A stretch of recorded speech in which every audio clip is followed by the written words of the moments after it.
সবাইকে আবারও স্বাগত জানাচ্ছি institute of banking and professional advancement এর সিক্সথ বিপি কোর্সে। আজকে আমাদের আলোচনার বিষয় হচ্ছে প্রিন্সিপালস অফ ইকোনমিক্স।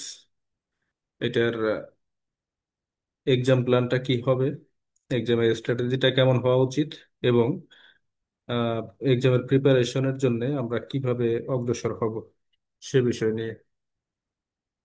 তো আসলে স্লাইডে কিছুই নাই।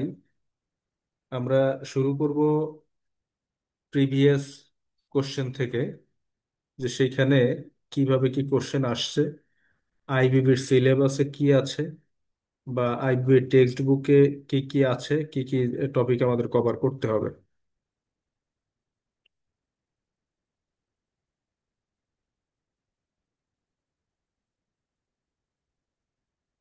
আমাদের ডিসপ্লেতে যেটা দেখা যাচ্ছে এটা হচ্ছে আইবিবির টেক্সট বুকের সূচিপত্র, অর্থাৎ আইবিবির যে সিলেবাস দেওয়া আছে ইকোনমিক্সের, সেই সিলেবাসটাকে যে আহ, সূচিতে ভাগ করা, তাদের তাদের প্রেসক্রিপশন অনুযায়ী যে বই তারা প্রেসক্রাইব করেছে আমাদের জন্য, সেখানে যে সূচি আছে আমরা সেটা দেখছি এখন। এখানে মোট 7টা মডিউলে টোটাল সিলেবাসটাকে ভাগ করে দেওয়া। 7টা মডিউলের মধ্যে মডিউল নাম্বার এ তে বলছে ইকোনমিক্স এর ইন্ট্রোডাকশন, বি এ আছে basics of microeconomics, module C আছে production and cost, module D আছে market structure, module E market failure and government intervention, module F basic macroeconomics, module G macroeconomic performance of Bangladesh. এইখানে module A introduction থেকে আমরা বুঝতে পারি যে ইকোনমিক্সের most basic part, most basic discussion যা আছে সেটা মডিউল এ এর মধ্যে। ইকোনমিক্স কি, ইকোনমিক্স কত প্রকার, এর গুরুত্বটা কি ইত্যাদি নিয়ে যত আলোচনা সেটা হচ্ছে মডিউল এর মধ্যে। মডিউল বির মধ্যে basic of micro economics, micro economics কি, এটার কি গুরুত্ব আছে, এটার প্রভাব কি আছে সমাজে বা অর্থনীতিতে ইত্যাদি নিয়ে মডিউল বি এর আলোচনা। Module C production and cost, নাম থেকে আমরা বুঝতেছি যে আমাদের যে চাহিদার পণ্য আছে সেই পণ্যের প্রোডাকশন কিভাবে করা হয় বা কোন প্রসেসে করা হয়, তার ব্যয় কিভাবে নির্ধারিত হয়, ব্যয়ের যে সমস্ত প্রভাবক আছে, যে ভেরিয়েবলস গুলো আছে সেগুলো নিয়ে এখানে কথা হবে। এবং আহ, একটা মজার ব্যাপার হচ্ছে এইখান থেকে ছোট একদম পাটিগণিত টাইপের একটা ম্যাথ অনেক সময় চলে আসতে পারে, বা কেস স্টাডি টাইপের কোশ্চেন দিয়ে এই এই ছোট একটা ম্যাথের মতো করা হতে পারে কোশ্চেন। তো এটা একটা ভালো পয়েন্ট মডিউল সি এর জন্য, সহজেই অ্যান্সার করা যায় টপিকটায়। মডিউল ডি মার্কেট স্ট্রাকচার, মার্কেটের কত রকমের কাঠামো আছে ইত্যাদি কাঠামো নিয়ে যে আহ, আলোচনা, সেটা এখানে পাবো আমরা। মডিউল ই বলছে market failure and government intervention, বিভিন্ন রকমের রিজন থাকে মার্কেট ফেইলিওরের, সেখানে গভর্নমেন্ট কিভাবে ইন্টারভেন করতে পারে বা কিভাবে করা উচিত ইত্যাদি। এই মডিউলটা বেশ গুরুত্বপূর্ণ একটা মডিউল। এটা সমসাময়িক অনেক বিষয় কভার করে, যেটা বইতে নাই এমন জিনিসও এই মডিউলের অধীনে নিয়ে আসা সম্ভব। তো সেই দৃষ্টিকোণ থেকে মডিউলটা খুবই গুরুত্বপূর্ণ। Module F basic macroeconomics, ম্যাক্রো ইকোনমিক্সের বেসিক নিয়ে এখানে কথা হবে। মাইক্রো নিয়ে কথা হয়েছে মডিউল বি তে, আর ম্যাক্রো নিয়ে কথা হচ্ছে module F A. Module G হচ্ছে macro economics performance of Bangladesh, বাংলাদেশের পারফরমেন্সটা কি ম্যাক্রো ইকোনমিক্সের। এখন এইখানে মোট 7টা মডিউল, আমাদের কি 7টা মডিউলই টোটালি কভার করতে হবে? এই ধরনের প্রশ্ন প্রায়শই আমি পেয়ে থাকি, যে সবগুলো মডিউল কি কভার করতে হবে কিনা বা কিছু বাইপাস করা যায় কিনা। হ্যাঁ, অবশ্যই বাইপাস করার সুযোগ আছে, আমরা সেভাবেই করব। আর যার আরো বেশি জানার আগ্রহ যাদের, তারা অবশ্যই পড়তে পারেন, নিষেধ করার কিছু নাই। তবে আমাদের যে প্ল্যান, সেই প্ল্যান অনুযায়ী আমরা এখান থেকে আহ, অন্ততপক্ষে দুটো মডিউলকে বাইপাস করার চেষ্টা করব। তবে একান্ত প্রয়োজন হলে ওই মডিউল থেকে স্পেসিফিক কয়েকটা কোশ্চেন বের করে আমরা পড়তে পারি। এটা হচ্ছে আমাদের টোটাল সিলেবাস কভার আপ করার যে পূর্ব পরিকল্পনা, সেটা নিয়ে বললাম। ধীরে ধীরে অনেক কিছু দেখাবো আজকে, যেমন এর সাজেশন বা কিভাবে আমরা আসলে প্রস্তুতির প্রক্রিয়া স্টার্ট করব, সে বিষয়েও কথা হবে। জাস্ট এখন আমরা সিলেবাস বা আইবিবি টেক্সট বুকের সূচিপত্রটা দেখলাম। এবার একটু দেখে আসি কিছু প্রিভিয়াস কোশ্চেন। এটা সর্বশেষ যে পরীক্ষা হলো যে আইবিবির প্রিন্সিপাল অফ ইকোনমিক্সের, যেটা এপ্রিল মাসে এক্সামটা হয়েছে, সেই এক্সামের কোশ্চেনটা এখানে। আমরা ইকোনমিক্সে বোথ ল্যাঙ্গুয়েজে লেখার সুযোগ আছে। যদি ইংরেজি চুজ করি তাহলে পুরো অ্যান্সারটা ইংরেজিতেই দিতে হবে, আর যদি বাংলা চুজ করি তো পুরো অ্যান্সারটা বাংলাতেই দিতে হবে। তো এই সাবজেক্টে আমার প্রিফারেন্স হচ্ছে বাংলায় পরীক্ষাটা দেওয়া। বাংলায় পরীক্ষা দেওয়া, এটা হচ্ছে আমার প্রিফারেন্স। এখন কেউ যদি ইংরেজি দিতে চান তাহলে একটু কাইন্ডলি আলাদা করে বলবেন, সেই অনুযায়ী শিট করতে করতে হবে আলাদা করে নতুন করে। না হলে এখন পর্যন্ত যতগুলো সেশন আমরা কন্ডাক্ট করেছি, সবগুলোই বাংলাতে প্রোভাইড করেছি শিট, এবং আহ, আমাদের সাকসেস রেট প্রত্যাশার চাইতেও অনেক বেশি। প্রত্যাশার চাইতে বেশি এই কারণে বললাম যে আমরা আশা করি তো 100 মার্কসের অ্যান্সার মোটামুটি 100 যদি কমন পড়ে বা 80ও যদি কমন পড়ে, তাও অনেক কিছু। তো আমাদের কিছু কিছু সাবজেক্টে বা কিছু কিছু কোশ্চেনে দেখা গেছে যে 100 মার্কসেরও বেশি কমন আসছে আমাদের সাজেশন বা আমাদের শিট থেকে। আর একটা কথা না বললেই নয়, সেটা হচ্ছে আহ, আপনারা অনেক জায়গায় শুধু শিট বা অনলাইন ক্লাস হবে ইত্যাদি অ্যানাউন্সমেন্ট আছে বা বিজ্ঞাপন আছে, এরকম দেখে থাকবেন। এবং শিট পাওয়ার যে ব্যাপারগুলো আছে, শুধু শিট বিক্রি করে বা সিনোপসিস বিক্রি করে এরকমের অনেক ভেন্ডর আছে, অনেক ভেন্ডর পাবেন। তো শিটগুলো যদি হাতে নেন বা একবার পড়ে দেখেন, দেখবেন যে আইবিবির ইংলিশ ভার্সনের টেক্সট বুকটাকে জাস্ট গুগল ট্রান্সলেটরে ফেলে ট্রান্সলেট করা। যার ফলে যে সমস্যাটা হয় সেটা হচ্ছে যে আপনি লেখার কোনো ছন্দ খুঁজে পাবেন না। আর প্রত্যেকটা সাবজেক্টের তার নিজস্ব কিছু শব্দ আছে, নিজস্ব একটা ভাষা আছে, ওই ভাষাটা কিন্তু আপনি পিক করতে পারবেন না। ফলাফল যেটা, সেটা হচ্ছে যিনি ইনভিজিলেটর, খাতা যিনি দেখবেন আপনার, উনি কিন্তু এই বিষয়টা অবশ্যই জানেন যে কোন কনটেক্সটে কি লেখার কথা। তো সেইখানে সাবজেক্টিভ ল্যাঙ্গুয়েজ স্পিক না করলে ফলাফল প্রত্যাশিত হয় না।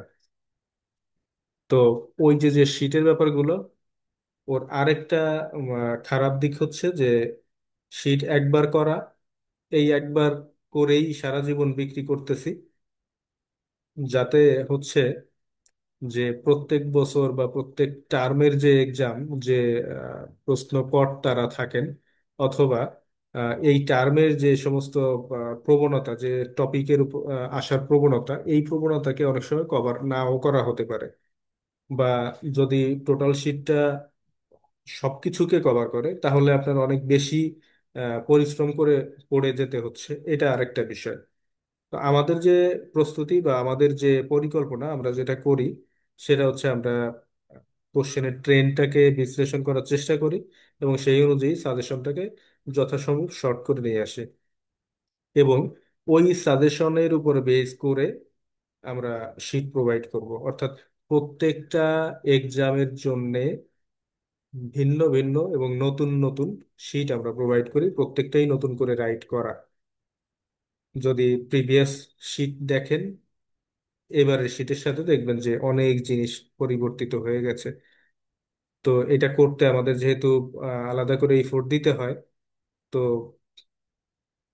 তারপরেও আমরা চেষ্টা করি যে যেন আপনাদের অন্তত পক্ষে একটা ট্রায়ালেই যেন আহ, অল্প পরিশ্রমে যেন সাকসেস চলে আসে।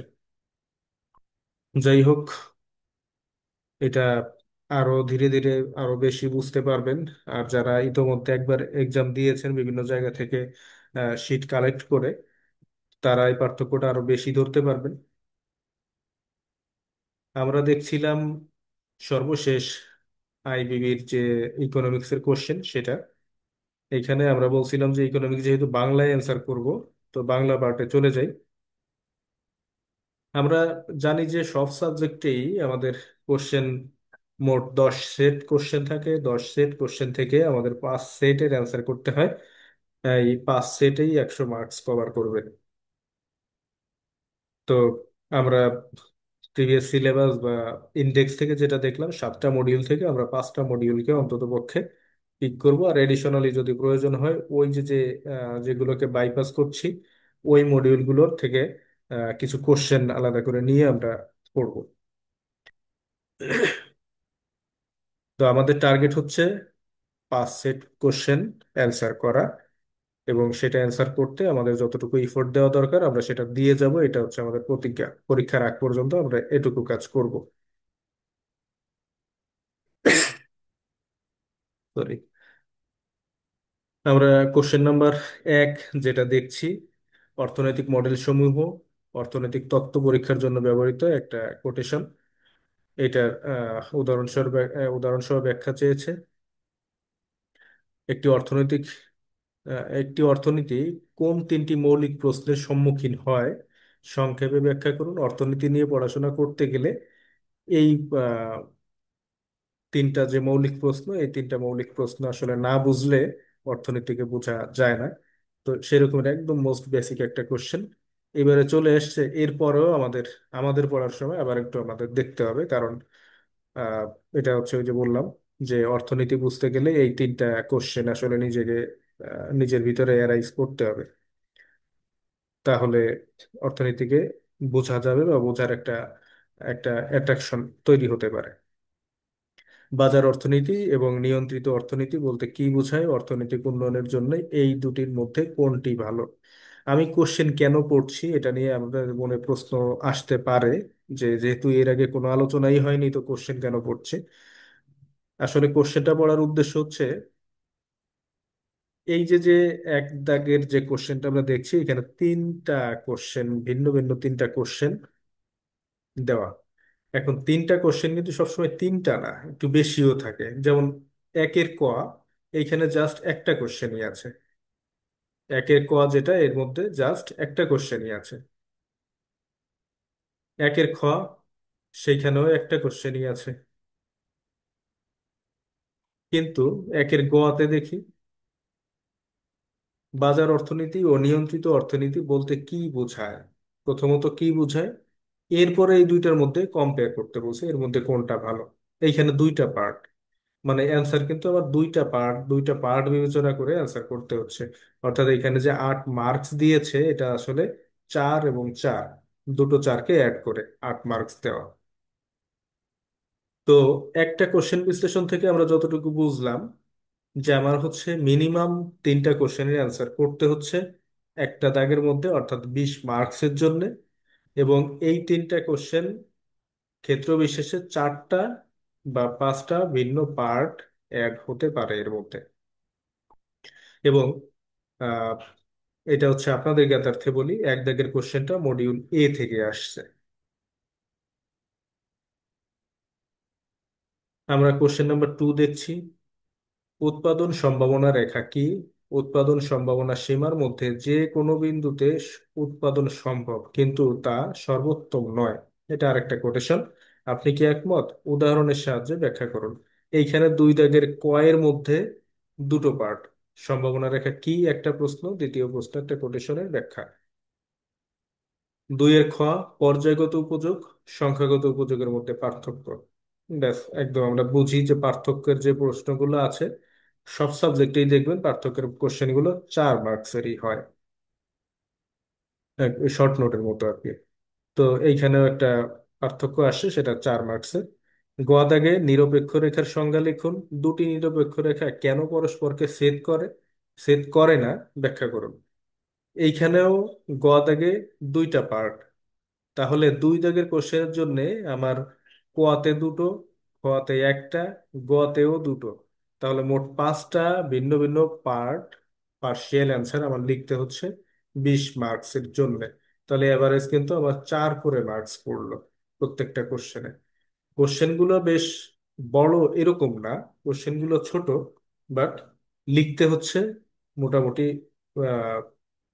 বেশি কন্টেন্টে, বেশি টপিকে লিখতে হচ্ছে। এবং আরেকটা ব্যাপার হচ্ছে যে ইকোনমিক্সে বেশ কিছু কোশ্চেন পাবো আমরা চিত্রভিত্তিক, যেখানে আমরা আমাদের শিক্ষা জীবনে 9-10-এ যেমন সম্পাদ্য করে আসছি, উপপাদ্য ছিল সম্পাদ্য ছিল, বাট আমি সম্পাদ্যকে বললাম। সম্পাদ্য যেমন করে আসছি যে ওইখানে একটা চিত্র থাকে, চিত্রের ব্যাখ্যাটা বুঝতে পারলেই এনাফ। এই ইকোনমিক্সেরও বেশ কিছু কোশ্চেন আছে যেটা চিত্রের ব্যাখ্যাটাই মূল, ওই ব্যাখ্যাটা দিতে পারলে অ্যান্সার 100% হয়ে যায়, এবং মার্কসটা ওই জ্যামিতির মতোই প্রায় মার্কস দিয়ে দেয়। অর্থাৎ 4-এর মধ্যে 4ই দিয়ে দেওয়ার সম্ভাবনা আছে, যদি আমি ব্যাখ্যাটা ঠিকঠাক, যে সিকোয়েন্স মেনটেন করার কথা সেটা যদি মেনটেন করতে পারি তাহলে। 3-এ যাই একটু। 3-এ বলছে যোগান বিধি বর্ণনা করুন। যোগান রেখার স্থান পরিবর্তনের সম্ভাব্য নির্ধারক সমূহ কি কি। এইখানেও দুটা পার্ট। ক্ষয়ে বলছে উদাহরণ সহ গিফেন দ্রব্যের সংজ্ঞা দিন।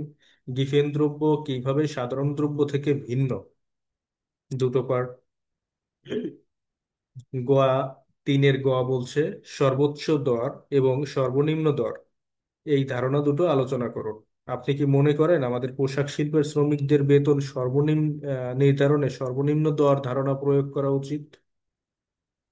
এইখানেও দুইটা পার্ট। অর্থাৎ 3 দাগের কোশ্চেনটায় মোট 6টা ভিন্ন ভিন্ন পার্টের কোশ্চেন আমার অ্যান্সার করতে হচ্ছে।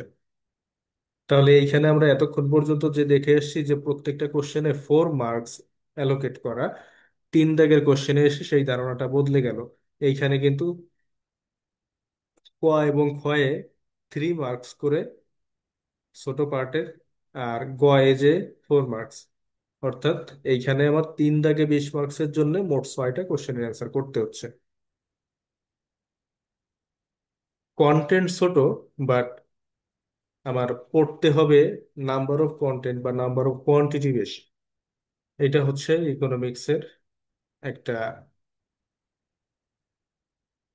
খারাপ দিক বলা যায়। এই সাবজেক্টের কোশ্চেন যারা করেন তাদের। 4-এ বাজার ব্যর্থতা কি। আমরা এই মডিউলটাকে গুরুত্বপূর্ণ মডিউল, সূচনা দেখেই অর্থাৎ ইন্ডেক্স দেখেই আমরা বলে এসেছি এটা একটা গুরুত্বপূর্ণ মডিউল। এই মডিউলের থেকে কোশ্চেন আমরাও পাবো আশা করি। তো এই মডিউলটাকে প্রায়োরিটি লিস্টে রাখবো আমরা। বাজার ব্যর্থতা কি। বাজার ব্যর্থতার জন্য দায়ী প্রধান কারণগুলো আলোচনা করুন। এখানে দুইটা পার্ট। ক্ষয়ে বাহ্যিকতা কি, উদাহরণসহ ইতিবাচক বাহ্যিকতা ও নেতিবাচক বাহ্যিকতা বর্ণনা করুন। দুইটা পার্ট। দুইটা পার্ট না, ক্ষয় 3টা পার্টই বলা যায় আসলে। উদাহরণসহ ইতিবাচক বাহ্যিকতা একটা, নেতিবাচক বাহ্যিকতা আরেকটা। গয়ে ভ্যাট কি, ভারসাম্য দাম ও পরিমাণের উপর ভ্যাটের প্রভাব আলোচনা করুন। এইখানেও দুইটা। তো এইখানে মিনিমাম আমরা 6টা পাচ্ছি। তো মোস্ট অফ দ্য কেসেস দেখবেন যে এরকম 5টা 6টা, একদম 4টা খুব কম সংখ্যক বারেই পাবেন। আর যদি যেখানে দেখেন যে 4টা আছে বা 3টা আছে, সেইখানে অবভিয়াসলি ওই 3টা কোশ্চেন যার ফিগার আসলে অনেক বড় হবে, যার অ্যান্সারের ফিগার একটু বড় হবে, বা বেশি বিশ্লেষণাত্মক, বেশি চিত্রযুক্ত এরকম হবে। 5-এর মধ্যেও বিশ্লেষণ করলে ওই একই রকম কিছু বের হবে, না হলে অ্যান্সারটা বড়। আচ্ছা, আমরা প্রত্যেকটা কোশ্চেন পড়তে চাই না। আমাদের আহ, পড়ার যে উদ্দেশ্য সেটা আমরা কিন্তু এই কয়েকটা কোশ্চেন দেখেই বুঝে ফেলেছি যে আসলে আহ, আমাদের এইখানে লেখার জন্য কন্টেন্ট বেশি। আর সর্বোপরি আমরা জানি যে একটা শর্ট নোটের কোশ্চেন থাকবে, যেখান থেকে আমার চারটি কোশ্চেনের অ্যান্সার করতে হবে অথবা পাঁচটি কোশ্চেনের অ্যান্সার করতে হবে। চারটি বললে প্রত্যেকটায় 5 মার্কস, আর যদি পাঁচটি বলে তাহলে প্রত্যেকটায় 4 মার্কস। আমরা শর্ট নোটের কোশ্চেনটাকে পিক করব আমাদের পাঁচটা অ্যান্সার করার জন্য। এইখানে শর্ট নোটটা পিক করার জন্য সবচেয়ে বেশি গুরুত্বপূর্ণ যে বিষয় সেটা হচ্ছে যে নম্বর, যেহেতু 4 হোক বা 5 হোক, আমার এই প্রত্যেকটার জন্য আলাদা আলাদা করে মার্কিং হচ্ছে। তো এখানে টোটাল কাউন্টিংটা বেড়ে যায় এই অ্যান্সারটা করলে। অর্থাৎ আমি যদি তিনটা পারছি নিজে, তিনটা আমার পারা জিনিস আসছে, জানা জিনিস আসছে, ওই তিনটাই তো পাঁচের মধ্যে চার আসা খুব কঠিন কিছু না। আমি যদি আমার লেখাটা যদি কনক্রিট লেখা হয়, বাকি যে দুটো বা একটা যদি আমার থেকে যায় যেটা আমার আসলে পড়ার মধ্যে বা ধারণার মধ্যে আসতেছে না, অথবা ওই মুহূর্তে আমার মনে পড়ছে না, টাইমিংটা তো ম্যাটার করে। যে আমি যে টাইমে এক্সাম দিচ্ছি ওই টাইমটা আমার, ওই সময়টা আমার ব্রেইনটা কিভাবে কাজ করছে, এটা কিন্তু খুব গুরুত্বপূর্ণ। তো দেখা যাচ্ছে একটা জিনিস আমার মাথায় আসছে না বা পড়া আছে কিন্তু এই মুহূর্তে মনে পড়ছে না। তো সেই ক্ষেত্রে যে যে কোনো একটা কোশ্চেন, তিনটা দেওয়ার, তিনটা আমি তো আগেই অ্যান্সার করেছি, এর বাইরে থাকলো আরো চারটা। এই চারটা থেকে যে কোনো একটা যেটাকে মানে মনে হয় যে এটা খুব বেশি আহ, সূত্র ভিত্তিক বা কোনো কোনো থিওরি ভিত্তিক না, যে ওই থিওরির বাইরে কথা বলা যাবে, এরকম যদি কোনো একটা কন্টেন্ট আমরা পাই, সেটার অ্যান্সারও যদি করে আসি এডিশনালি, তাহলে আমি যেটা পাবো সেখানে আমার অন্তত 2 মার্কস দিলেও দিবে। তো যদি 2 মার্কসও দিয়ে দেয়, যেখানে আমি অন্য একটা দাগ যদি টাচ করতে যাই সেইখানে একটা পার্ট 8 মার্কের বা 6 মার্কের একটা পার্ট যদি আমার ছুটে যায়, তার থেকে তো বেটার একটা অপশন। এই জন্য আমরা সবসময় এই সংক্ষিপ্ত টিকার যে পার্টটা, যে কোশ্চেনটা, এই কোশ্চেনটাকে পিক করি। এটা গেল সর্বশেষ যে এক্সাম, এটার একটা কোশ্চেন আমরা দেখলাম। ঠিক তার আগের যে কোশ্চেনটা আছে এটাও আমরা একটু দেখব, জাস্ট দেখে যাব, এখানে বেশি সময় নিব না আমরা। ব্যষ্টিক ও সমষ্টিক অর্থনীতির মধ্যে পার্থক্য, এই কোশ্চেনটা একটা পার্থক্য দিছে, নম্বর দিছে 7। এরকম একটা কোশ্চেন হলে কত ভালোই না হয়। উৎপাদনের 4টি উপাদান কি কি আলোচনা করুন, ভালো কোশ্চেন। ইতিবাচক ও আদর্শিক অর্থনীতির পার্থক্য নিরূপণ করুন, এর মধ্যে কোনো রকমের এডিশনাল কোনো কোশ্চেন নাই, তিনটাই সেপারেট কোশ্চেন। চাহিদাবিধির সংজ্ঞা, চাহিদা রেখার ঢাল কেন নিম্নমুখী। বাজার ভারসাম্যের সংজ্ঞা দিন, যে সকল বিষয় বাজারকে ভারসাম্যের দিকে ধাবিত করে তা বর্ণনা করুন। আর গয়ে একটা কেস স্টাডি টাইপের কোশ্চেন। তো যাই হোক, এক দাগে আমরা তিনটা স্রেফ বা ফ্রেশ কোশ্চেন পেলেও 2 দাগে যে আমরা কিন্তু আহ, প্রত্যেকটা ইসের সাথে এডিশনাল কথাবার্তা পাচ্ছি, অর্থাৎ আবার সেই নাম্বার অফ কোশ্চেন বেড়ে গেল। 3 দাগে উদাহরণসহ আয় প্রভাব, উদাহরণসহ আয় প্রভাব এবং পরিবর্তক প্রভাব আলোচনা করুন। পূর্ণ প্রতিযোগিতামূলক বাজার কি, বাজারের যে স্ট্রাকচারের একটা চ্যাপ্টার আমরা মডিউল একটা দেখলাম আলোচনায়, আগের আলোচনায়, সেটা নিয়ে এই কোশ্চেনটা। একটি উচ্চ মূল্য স্থিতিস্থাপক দ্রব্যের ক্ষেত্রে চাহিদা রেখার আকার কেমন হবে সংক্ষেপে ব্যাখ্যা করুন। এখন এইখানে কোশ্চেনের যে প্যাটার্ন আমরা দেখতেছি, 99 বা 100তম যে কোশ্চেন আছে, বা যেটাকে 100তম, তো আসলে আইবিবি নামকরণ করেছে ফিফথ। কোশ্চেন প্যাটার্ন যেটা আছে আমাদের কিন্তু সিঙ্গেল কোশ্চেন থাকলে মার্কস বেশি, তবে সেখানে কোশ্চেনের অ্যান্সার বড় হবে। আর যদি পার্ট পার্ট থাকে একটা দাগের মধ্যে, তাহলে সেখানে দেখছি যে আমাদের প্রত্যেকটা কোশ্চেনে মার্কস কমে যায়। তো কমে গেলেও এখানে লাভ আছে, বেশি বেশি লেখা, নম্বরও বেশি আসবে। আর সর্বশেষ সেই ইয়েটা তো আছেই, আমার শর্ট নোটের যে কোশ্চেনটা এটা আছে। এখন আমরা কিছু কোশ্চেন পেলাম যেটা হচ্ছে ডিরেক্ট একটা মডিউলকে আমি কোট করেছি, যে ওই মডিউল থেকে আসছে এটা, মানে ওইখানে ক খ গ তিনোটা পার্টি একটা সিঙ্গেল মডিউল থেকে আসছে। মোস্ট অফ দ্য কেসেস এইটাই হয়। তবে কিছু হাইব্রিড টাইপ কোশ্চেন হয় যেটা হচ্ছে দুইটা বা তিনটা মডিউল অ্যাড করে দিয়ে এক সেট কোশ্চেন করে, অর্থাৎ 20 মার্কসের একটা কোশ্চেন করলো, যেখানে 3টা বা 4টা বা 5টা ছোট ছোট কোশ্চেন আছে। ওই কোশ্চেনগুলো 2টা বা 3টা মডিউল থেকে নিয়ে আসা। তো আমাদের একটু সচেতন ভাবে এটা খেয়াল রাখতে হবে যে ওই টাইপের কোশ্চেন যেন আমার কখনো পিক করতে না হয়। দেখা গেল ওইরকম একটা কোশ্চেন পিক করতে হয়েছে যেখানে আমরা যে 2টা মডিউল স্কিপ করে যাচ্ছি, ওই 2টা মডিউলের একটা পার্ট রয়ে গেছে।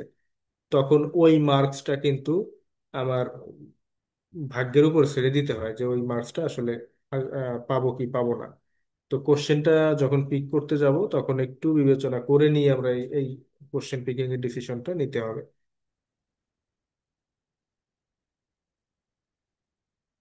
এই গেল কোশ্চেন, প্রিভিয়াস কোশ্চেন কি আছে। আরো একটা কোশ্চেন যদি দেখি, সেইখানেও একই রকমের জিনিস দেখবো আমরা।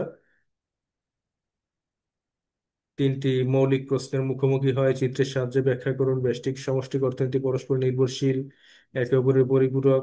চক্রাকার আহ অর্থনীতিতে চক্রাকার প্রবাহ কি, ইত্যাদি ইত্যাদি দিয়ে দেখেন প্রত্যেকটা জায়গায় ওইরকম অ্যাডিশনাল কোশ্চেন আছে। এবং সর্বশেষ আমাদের যে শর্ট নোট, শর্ট নোটটাও আছে। তো শর্ট নোটের একটা অ্যান্সার তো আমরা নিবই। মডিউল এ বি, এইখান থেকে মিনিমাম 3 সেট কোশ্চেন পাওয়ার আশা রাখি আমরা এবারে। তাহলে এই তো আমার চারটা কোশ্চেন, 4 সেট কোশ্চেন আমার সামনে চলেই আসে। আর এক সেট কোশ্চেন ওটা বের করা যাবেই, দেখবেন যে কমন পড়ে গেছে। মানে আমাদের সিনপসিস বেস পড়াশোনাতেও যে কথা কিছুক্ষণ আগেও বলছিলাম, যে আমাদের হিস্টোরি যেটা বলে,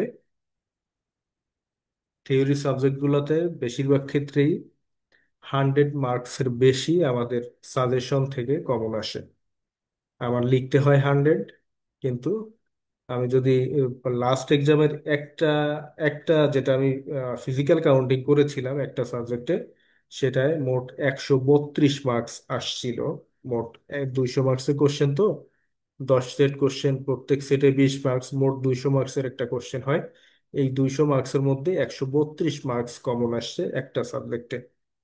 তো আমার তো 132-এর দরকার নাই, আমার 100 মার্কস যদি আমার আসে সামনে, বা অন্ততপক্ষে 80 মার্কসও যদি কমন আসে আমার পড়ার মধ্যে আসে, বা আমি এই শিটে একবার চোখ বুলাইছি এমন কন্টেন্ট যদি আমার সামনে আসে, আমি কনফিডেন্ট থাকতে পারি লেখার জন্য।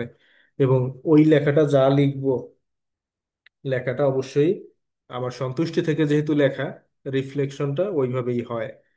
মানে আমাদের তো ব্রেইনটা একটা সময় কি হয় যে ছোটবেলা থেকে আমরা, আমাদের ব্রেইন ছিল কি, যা কিছু নতুন পাচ্ছিলাম সবকিছু সে অ্যাকসেপ্ট করে নিছে, সবকিছু স্টোর করে নিছে। কিন্তু যখন এই ব্রেইনটা কিছুটা অ্যানালিটিক্যাল হয়ে ওঠে, আমাদের বয়স বৃদ্ধির সাথে সাথে যখন অ্যানালিটিক্যাল ব্রেইন হয়, তখন কিন্তু আমরা সবকিছু মুখস্থ করতে পারি না। দেখবেন পড়তে পারতেছি, পৃষ্ঠার পর পৃষ্ঠা পড়ে যাচ্ছি, বাট মুখস্থ হচ্ছে না। যেটা ছোটবেলায় line by line, word by word মুখস্থ বলে দিতে পারতাম, সেটা এখন আর হচ্ছে না। তবে ডেলিভারিটা ডেলিভারিটা দেখা যাচ্ছে যে ডেলিভারি কিন্তু হয়ে যায়। ডেলিভারিটা কোয়ালিটেটিভ ডেলিভারি হয়। যার যত বেশি অ্যানালিটিক্যাল ব্রেন ডেভেলপ করছে, সে তত বেশি কোয়ালিটেটিভ আউটপুট দিতে পারে। তো আমাদের চোখের সামনে একবার আসছে এই জিনিস, মুখস্থ তো আমরা করব না এখন, করার সেই সম্ভাবনা বা সেই সময় আসলে আমাদের নাই। তবে একবার দেখা আছে এই জিনিস, আমি যখন ডেলিভারি দিতে পারি তখন তার কিন্তু কোয়ালিটেটিভ ডেলিভারিটা হয়। এইটাই আমাদের জন্য কিন্তু আসলে অনেক বড় একটা মার্কস ক্যারি করে। আর আমি কিছুই জানি না যে টপিকে, যে কন্টেন্টের কিছুই জানি না, সেটা লিখতে গেলে তখন ওই যে কলম আটকে যায়, লেখার ফ্লোটা নষ্ট হয়, দেখবেন হাতের লেখা বদলে গেছে হঠাৎ করে। যেগুলো না জানা টপিক, না জানা কন্টেন্ট লিখি তখন।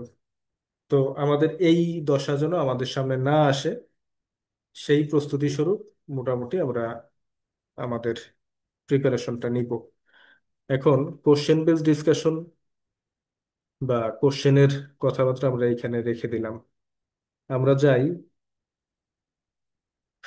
আমরা কিভাবে প্রস্তুতি নিব, বা তার আপনাদের হেল্প করার জন্য আমার এন্ড থেকে আমি কতটুকু অগ্রসর হয়েছি সেটা একটু দেখানোর জন্য জাস্ট এইখানে ড্রাফট, এটা ফাইনাল হয়নি এখনো, ফাইনাল করার প্রসেসের মধ্যে আছি আমি। এটা জাস্ট ড্রাফট। এইটা আমি এখন পর্যন্ত মোট 4টা বোর্ড কোশ্চেন বা 4 সেট বোর্ড কোশ্চেন আমি মডিউল এর জন্য সিলেক্ট করেছি। যদি পরবর্তীতে এক্সামের আগে মনে হয় যে প্রশ্নকর্তা কারা আছেন বা তাদের টেন্ডেন্সি কি হতে পারে, সেই অনুযায়ী যদি মনে হয় কিছু কোশ্চেন এডিশন, তাহলে তখন দিব। না হলে এই 4টা কোশ্চেন থেকেই আমরা মডিউল এ কে কভার করব। তো প্রত্যেকটা জায়গায় আমি আমার তরফ থেকে, যেমন আমরা কোশ্চেন ডিসকাশন দেখে এলাম, ওইখানে আমরা দেখলাম যে 4টা, 5টা বা কিছু কোশ্চেন 6টা পার্টও আমরা পেয়ে গেছি। তো আমার কোশ্চেনের আলোচনায় কিছু জায়গায় 3টা, কিছু জায়গায় 4টা বা কিছুটায় 5টা কোশ্চেনও অ্যাড করে হতে পারে। তবে এই কোশ্চেনের আমরা অলরেডি বুঝে গেছি যে যখনই নাম্বার অফ কোশ্চেন বাড়ে, তখন অ্যান্সারের সাইজ ছোট হয়। তো সেই হিসেব করেই আমাদের আসলে এই সাজেশনটা রেডি করা, এবং এর অ্যান্সারও সেইভাবে আমরা রেডি করব। তো এই হচ্ছে আমাদের তরফ থেকে আপনাদের জন্যে যতটুকু অগ্রসর হওয়া এবং তার অ্যান্সার রেডি করার জন্যে। এইখানে কিছু অ্যান্সার আমি অলরেডি 2টা কোশ্চেনের অ্যান্সার প্রায় টাইপ করে ফেলেছি। তো আস্তে আস্তে সবই হয়ে যাবে। মডিউল ওয়াইজ আপনাদের সিনopসিস প্রোভাইড করব। মডিউল ওয়াইজ পড়াশোনা শেষ করে ফেলবেন, মডিউল ওয়াইজ নিজেকে প্রিপেয়ার করে ফেলবেন। তো সর্বোপরি কথা হচ্ছে, আমরা শুধু আপনাদের জন্যে আহ, খাবার রেডি করে দিব। খাবার খাওয়া, হজম করা এবং ওই শক্তিটাকে কাজে লাগানো, এই দায়িত্বটা সম্পূর্ণ আপনার। তবে যেটা হবে, আমাদের খাবার খেলে কনফিডেন্সটা পাবেন, লেখার মতো কনফিডেন্সটা পাবেন।